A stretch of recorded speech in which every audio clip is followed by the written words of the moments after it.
A experiência americana no Vietnã, nossa, ela definiu uma geração inteira, né? Gerou uma agitação civil gigantesca e uma desconfiança profunda nas instituições, tanto políticas quanto militares. Nesta nossa análise, vamos mergulhar fundo na escalada da guerra sob o presidente Lyndon Johnson para entender passo a passo a anatomia de um dos maiores fracassos estratégicos da história moderna. E a pergunta que fica ecoando até hoje é essa: como é que isso aconteceu? Como uma nação com um poderio militar e econômico que era, assim, incomparável, acabou sofrendo uma derrota estratégica? É essa a história que a gente vai desvendar agora. Para a gente entender as decisões tomadas lá em 1965, primeiro a gente precisa voltar um pouco e olhar o cenário global que o presidente Johnson herdou. O mundo estava completamente entrincheirado na Guerra Fria, uma luta ideológica de altíssima tensão entre os Estados Unidos e a União Soviética. Ok, vamos analisar isso aqui. O grande medo que moldava a política externa americana era a famosa teoria do dominó. E olha, para quem tomava as decisões na época, isso não era só uma teoria, não. Eles já tinham visto a China cair para o comunismo, já tinham lutado na Guerra da Coreia. Eles realmente acreditavam que o comunismo era uma força contagiante, sabe? Que a perda de um país como o Vietnã ia iniciar uma cascata de colapsos por todo o Sudeste Asiático. Era essa a lógica que justificava se meter em conflitos do outro lado do mundo. E o envolvimento americano não começou com Johnson, de jeito nenhum. Foi uma bola de neve. Começou com uma ajudinha aos franceses, depois evoluiu para um apoio político e, na época do Kennedy, já virou uma presença militar de verdade. Quando Johnson assumiu, logo depois do assassinato do Kennedy, ele herdou um conflito que já estava rolando e uma crise que estava prestes a explodir. E aqui, a gente chega no ponto de virada. O palco está montado e toda a pressão cai sobre um novo presidente, que, como o historiador Ed Miller aponta, estava até então mais ou menos afastado da política do Vietnã até herdar o cargo. Essa citação mostra a profunda vulnerabilidade do Johnson. Ele não tinha sido eleito presidente por mérito próprio, então ele sentia que precisava provar a sua força, o seu valor. A política interna, tipo a credibilidade dele e a eleição que vinha em 1964, pesou, e pesou muito nas decisões de política externa que ele tomou. E aí o ponto crucial foi o incidente do Golfo de Tonkin.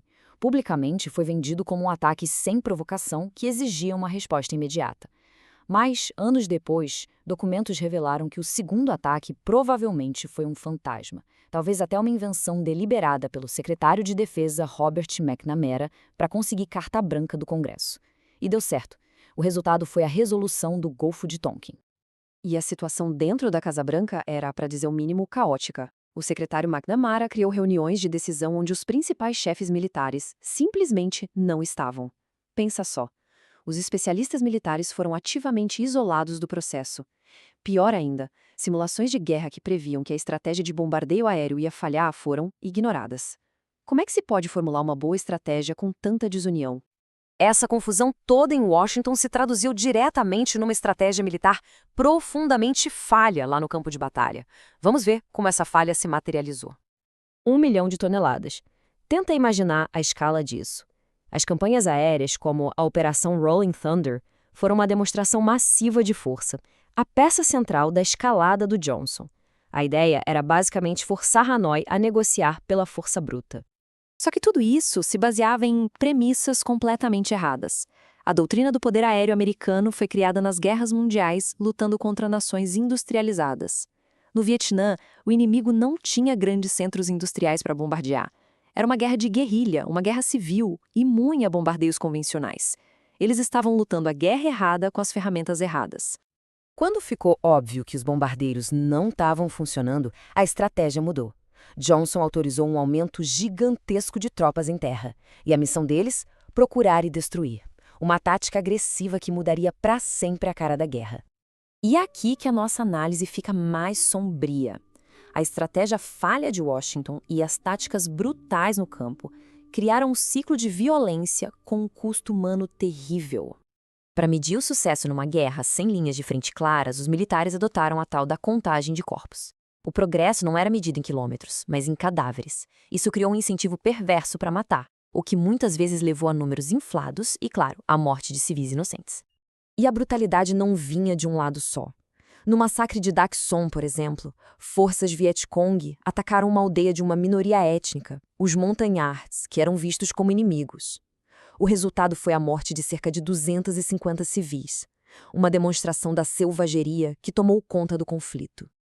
Mas a atrocidade mais infame cometida por tropas americanas foi em My Lai.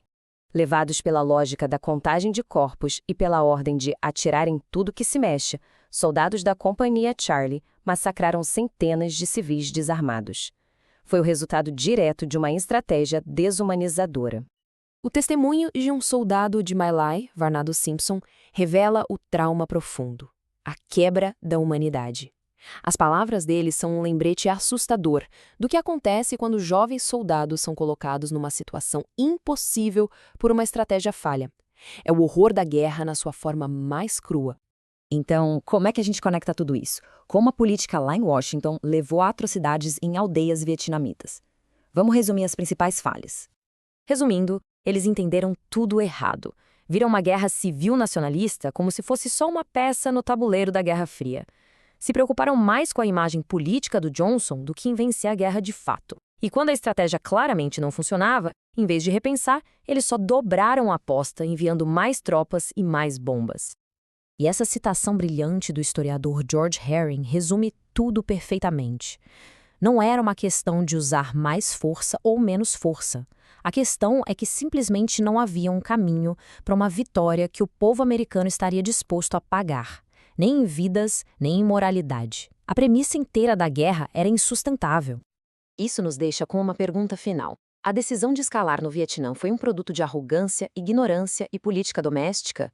Se a gente olhar para os conflitos que vieram depois, será que as nações, e principalmente os Estados Unidos, realmente aprenderam com esses erros catastróficos? A resposta, talvez, ainda esteja em aberto.